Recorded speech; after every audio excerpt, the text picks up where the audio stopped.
Hello guys, welcome to 5th generation na Bishop. Quick review lang tayo ng isang tactical revolver TR68. Shoutout kay Sir Roby ng Cagayan. Ayan. 16 joules. Ayan yung model po, TR68. A4A, training for engagement. TR68 Gen 2 Black, caliber 68, CO2 powered, 16 joules, 5 rounder. So bali ang bala niya ay rubber ball, caliber 68. Pwede rin paper ball. Ito yung paper ball. Okay. CO2 powered, quick pursing, pressure indicator, tapos naka fiber optic na siya. Mahaba. Pero magaan lang siya, magaan. Ayan. T4A, caliber 68. Ayan. Ito yung quick pursing. Ito niloload yung CO2. Pwede mo siyang lagyan ng accessories, flashlight. Tapos pwede ring red dot optic. Ayan. Okay, so load tayo. Okay, so ito yung magazine. Ito yung lock. Ito yung magazine niya. Ito yung original mag, tapos kumuha si sir ng isa pang original mag. Ayan, so pag maglo-load ng rubber ball, halimbawa rubber ball, sa likod po. Ayan. Pag ito naman pepper ball, ganun din. Sa likod. Ito yung may powder na laman. Pepper ball. Okay, so bali rubber ball lang muna ang gagamitin natin pang testing kasi mahal yung pepper ball. Ayan. Tapos pasok mo lang siya dyan. Ito po, ito harapan, pasok mo lang siya ganyan. Ayan. Release. Ayan. Tapos ikot mo lang yung yung magazine. Ayan. Tapos ito yung cap, quick pursing. Ayan. CO2.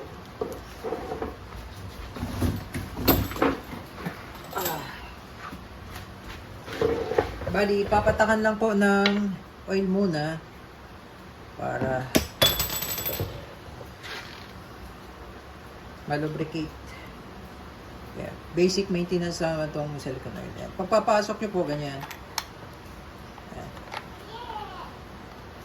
Okay.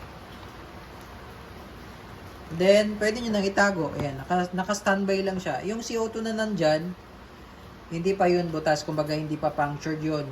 Pero once na pinalo mo to, mabubutas na to. Yung CO2 na nilagay natin. Okay, tapos makikita nyo po yung indicator pin, aangat yan. Sa ngayon nakalubog kasi wala pang pressure. Okay. So, papaluin mo lang pag kailangan nyo na ho talagang gamitin. Ano? Okay, so palo. Ayan, umangat. And ready to shoot. Okay, firing TR68 T4A.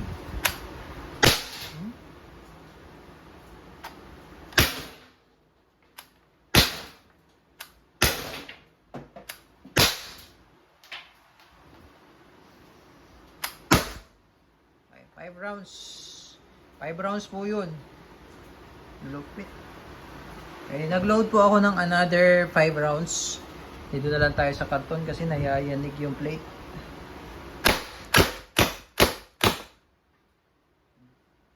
Sobrang lakas nayayanig yung plate eh. Ayan. Okay, so mag-load ulit ako sir dahil kailangan ko pong once na activated na yung CO2, kailangan ko pong ubusin bago ko siya i-release. Ito, pangatlong rounds.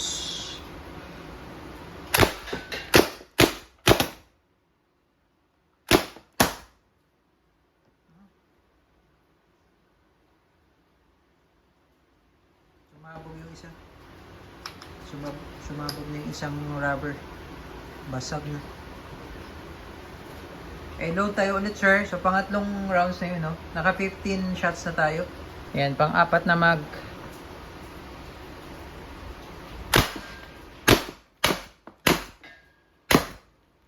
Ayan, mahina na siya. Sa pang-apat, mahina na. Wala na. Okay. So, hanggang 3 mag, malakas pa. Pang-apat na mag, mahina na siya. So pang-apat, mahina na. Wala na. Ayan, wala na. So, pwede mo na siyang i-release. Counterclockwise lang. Ayan. Tapos, babalik yung indicator pin. Lulubog ulit.